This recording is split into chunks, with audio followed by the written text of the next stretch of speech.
Hello दोस्तों, स्वागत है आपका हमारे इस चैनल द स्टडी स्टेशन में। चलिए दोस्तों, आज हम चालू करते हैं आज का अपना सवाल। देखिए दोस्तों, आज हम बताने वाले हैं विलोपन विधि और प्रतिस्थापन विधि के बारे में। विलोपन विधि और प्रतिस्थापन विधि के बारे में कि दोनों होता क्या, विलोपन विधि समीकरण और प्रतिस्थापन विधि समीकरण होता क्या है। दोस्तों चलिए हम लोग पहले चालू करेंगे विलोपन विधि समीकरण। विलोपन विधि समीकरण होता क्या है, बनता कैसे, इसके बारे में हम चर्चा करें। तो देखिए दोस्तों, पहले मैंने लिया हुआ है विलोपन विधि के, मैं विलोपन विधि बनाऊंगा, उसके लिए मैंने क्वेश्चन उठा लिया। देखिए दोस्तों, तो मैं फर्स्ट वाले को मान ले रहा हूँ समीकरण, मैं फर्स्ट वाले को समीकरण 1 मान ले रहा हूँ और 2 मान ले रहा हूँ दूसरे वाले को। ठीक है, मैं फर्स्ट वाले को 1 मान ले रहा हूँ, समीकरण 2 इसको मान ले रहा हूँ। ठीक है, अब देखिए दोस्तों, इस होता क्या है ना, विलोपन विधि। विलोपन विधि का मतलब होता है कि किसी एक अंक को, मतलब किसी एक को सेम करके उसको विलुप्त कर दिया जाए। विलोपन विधि क्या कहलाता है कि जिसको हम विलुप्त कर दें उसको हम विलोपन विधि कहते हैं। ठीक है, जैसे देख लीजिए, ये 5x है और 3x है, 4y है और ये 2y है। तो देखिए 5x और 5x यहाँ रहता है ना, तो इसको हम काट देते, इसको हम विलुप्त कर दें। मतलब किसी एक अंक को सरल भाषा में कहें तो काट देना। मतलब अगर y वाले को हम कैंसिल आउट कर दें या x वाले को कैंसिल आउट कर दें, करना किसी एक को है। ठीक है, तो देखिए इसको अगर हमको कैंसिल आउट करना है तो देखिए यहाँ तो 5x है और यहाँ 3x है, तो कटेगा नहीं। यहाँ 4y है, यहाँ 2y है, ये भी नहीं कटेगा। ठीक है, तो इसको काटा कैसे जाए ये देखा जाए, मतलब एक अंक को हम लोग विलुप्त कैसे किया जाए। देखिए सबसे पहले क्या करना होता है ना, जो देखिए अगर x वाले को आपको विलुप्त करना है तो ये 5 वाले को, 5 वाला जो 5 अंक है ना, ये तीनों को आपको गुना कर देना है।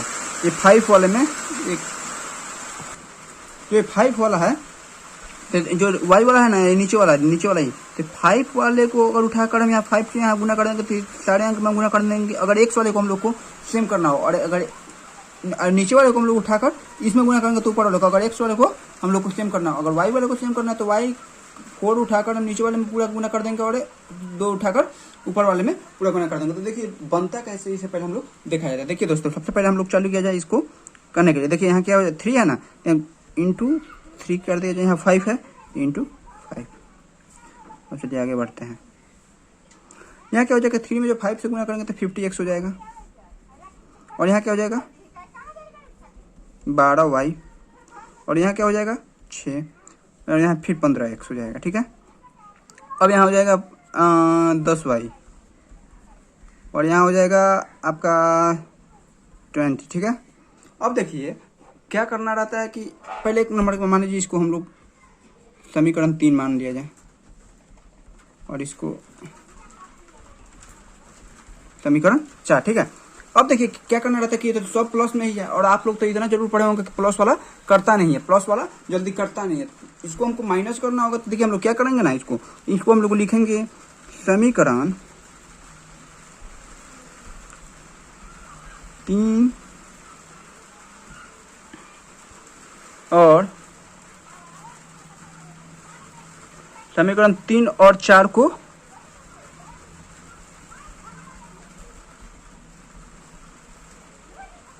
घटाने पर। ठीक है, देखिए अब क्या करना,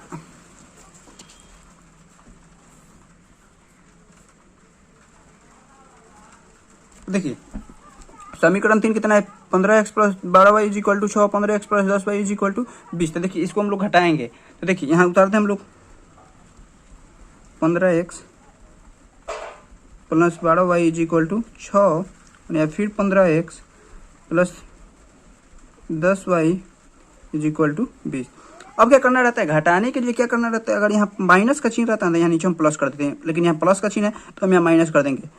फिर यहाँ प्लस का चिन्ह है तो यहाँ माइनस कर देंगे, और यहाँ प्लस का चिन्ह है तो माइनस कर देंगे। अगर यहाँ माइनस रहता है तो यहाँ प्लस रहता है, यहाँ माइनस रहता तो प्लस रहता, और यहाँ माइनस रहता तो प्लस रहता। ठीक है, अब देखिए ये 15x बराबर होकर तो इसको हम काट देंगे, और यहाँ कितना बच जाएगा, 2y बच जाएगा, और यहाँ -40। जब y को निकालेंगे तो -14/2। ठीक है, -14/2 हो जाएगा, तो y इज इक्वल टू आपका हो जाएगा कितना, -7। ठीक है, तो आपका y का मान जो आ गया ना, y का मान वो आ गया -7। ठीक है, ये आपका y का मान हो गया -7। ठीक है, अब चलिए x का मान कैसे निकलता है, देखिए चलिए थोड़ा सा। अब देखिए अगर x का मान निकालना है एक्स का मान निकालना, तो जो वाई का मान हम लोग का आया ना -7, तो लिखना होगा हम लोग को वाई का मान समीकरण 1 में रखने पर, ठीक है। तो समीकरण 1 हम लोग का कितना था, 5x + 4y = 2 था, ठीक है। 5x + 4y = 2 था। तो देखिए 5x को तो 5x छोड़ देंगे, प्लस 4 और y का मान हम लोग का तो -7 आया, तो -7 = 2। 5x - 28 = 2।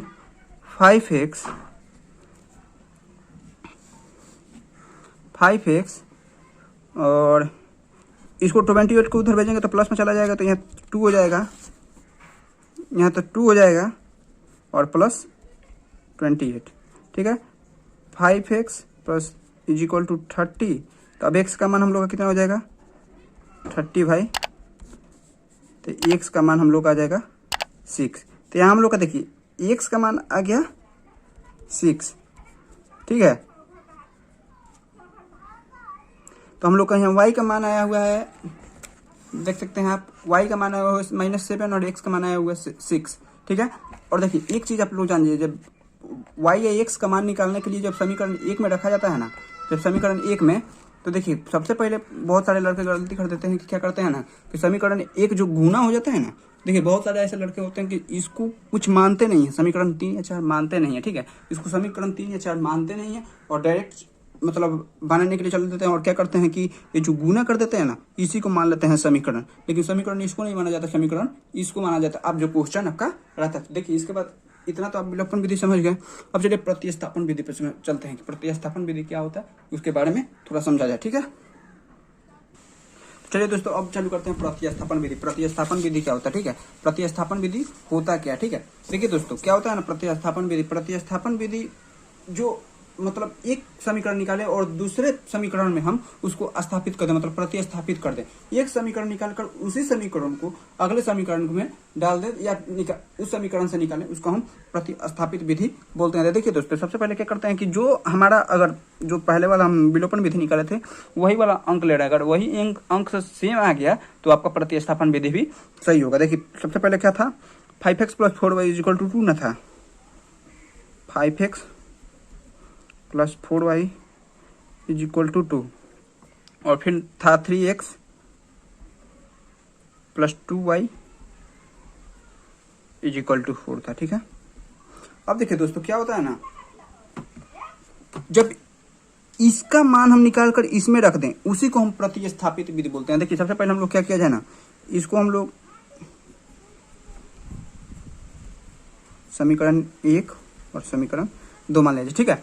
समीकरण 1 और समीकरण 2 मान लीजिए। देखिए दोस्तों सबसे समीकरण 1 का मान निकालकर समीकरण 2 में हम प्रतिस्थापित कर दें, उसी को हम प्रतिस्थापन विधि बोलते हैं। देखिए दोस्तों बनता कैसे है ये, ठीक है। ये बनता कैसे ये देख लीजिए पहले। देखिए सबसे पहले हम चलेंगे समीकरण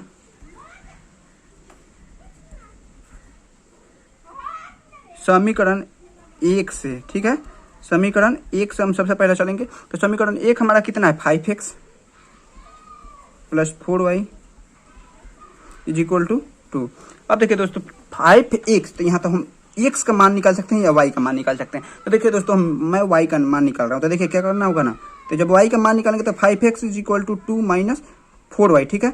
-2y और यहाँ -4y हो जाएगा, क्योंकि इधर से मैं प्लस में 4y है, इधर भेजूंगा तो माइनस में 4y हो जाएगा। अब देखिए यहाँ से हम लोग को तो x का मान निकालना है, तो क्या करना पड़ेगा, x = 2 - 4y/5, ठीक है। तो इतना हम लोग का ये हो गया, ठीक है, ये x का मान हो गया। अब देखिए क्या करना रहता है कि समीकरण, अब जब x का मान रखने पर अगर मतलब y का मान हम लोग को निकालना पड़ेगा तो कहीं ना कहीं से जाना पड़ेगा, ठीक है। तो x का मान नहीं हुआ, x का मान नहीं हुआ हम लोग का, ठीक है। ये हम लोग मतलब एक तरीका निकाल रहे हैं कि कैसे वो बनेगा, ठीक है, बनने का ही तरीका निकाल रहे हैं। तो देखिए सबसे पहले अगर बनाने के लिए आंसर हम लोग को चाहिए, तो देखिए पहले क्या करेंगे हम लोग, यहाँ देख लीजिए आप समीकरण 2 है, तो देखिए समीकरण 2 में x का मान रखने पर आप लोग लिख दीजिएगा, समीकरण 2 में x का मान रखने तो ठीक है, समीकरण 2 में x का मान रखने पर। तो समीकरण 2 हम लोग का कितना है, समीकरण 2 हम लोग का था 3x + 2y = 4 ना था, 3x + 4y = ना सॉरी 2y था, 2y = 4। ठीक है, 3x + 2y = 4 था। ठीक है, अब क्या करना है इसको कि x का मान जो आया हुआ है यहाँ उसको हमको रख देना था 3, और x का मान कितना है 2 - 4y = 5। ठीक है, और +2y = 4। ठीक है, अब क्या करना है ना, ऊपर वाले में हम लोग को तो गुना करना पड़ेगा। तो देखिए क्योंकि ऊपर से है तो ऊपर से गुना कर देते। देखिए जब 3 में 2 से गुना करेंगे तो कितना हो जाएगा 6 - 12y / 5। ठीक है, बट्टा 5 + 2y = 4। अब देखिए क्या यहाँ दिख रहा है ना, यहाँ क्या दिख रहा है कि यहाँ अगर हम ले लेंगे तो यहाँ तक एक लघुत्तम भी निकल सकता है। ठीक है, यहाँ लघुत्तम निकल सकता है, मतलब बाटा पक्का जोड़ भी निकल सकता है। ठीक है, बाटा पक्का जोड़ इससे हम बना सकते हैं। तो देखिए पहले क्या किया जाए, जब यहाँ है तो इसका हम लोग लघुत्तम पहले लिए जाए 5, और यहाँ से सेम हो जाएगा क्योंकि अगर एक से हम गुना करेंगे तो सेम ही हो जाएगा, और यहाँ हो जाएगा +10y। ठीक है, = 4। अब देखिए क्या किया जाएगा ना, तो 10y और 2y, 10 और 12y को जोड़ा जाए तो ये तो बड़ा 12 जो y है वो बड़ा है और माइनस का चिन्ह लिया हुआ है, तो इसमें से 10y घट जाएगा क्योंकि अगर ये बड़ा रहता और माइनस का यहाँ चिन्ह लग जाता। ठीक है, तो देखिए यहाँ क्या हो जाएगा ना कि 6 - 2y, और इस 5 को हम लोग उधर भेज देंगे तो 4 × 5। ठीक है, अब क्या हो गया कि आप देख सकते हैं, देखिए 1 मिनट और 20 हो जाएगा। अब देखिए क्या किया जाए, अब क्या किया जाए कि जो यहाँ 2y है ना, यहाँ जो 2y इसको फिर दिया जाए इधर और 20 को इधर ला दिया जाए। ठीक है, तो 6 - 20 और यहाँ 2। अब देखिए यहाँ क्या हो जाएगा -14 और यहाँ 2y। ठीक है, अब y = देखा जाए तो -14/2, तो यहाँ -7। आप देख सकते हैं, देखिए 1 मिनट थोड़ा सा, आप देख सकते हैं कि जो उसमें मान आया था विलोपन विधि में, उसमें भी आपका साथ ही आया था y का मान। ठीक है, साथ ही आया था उसमें भी y का मान। अब देखिए यहाँ से x का मान हम लोग को निकालना है। ठीक है, x का मान निकालना है। देखिए मैं इधर ही निकाल दे रहा हूँ, 1 मिनट मैं इधर ही,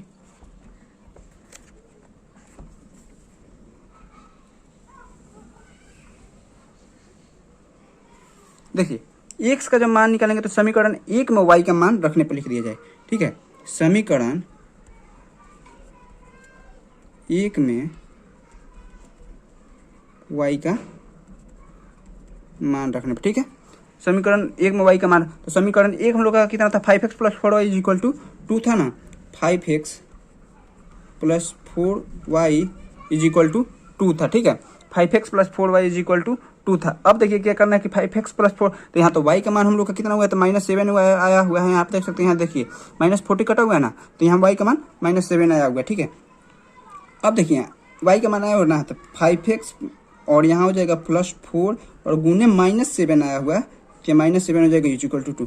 5x - 28 = 2, 5x, और जब इस 28 को उधर भेजेंगे तो प्लस में हो जाएगा, तो 2 + 28, 5x = 30।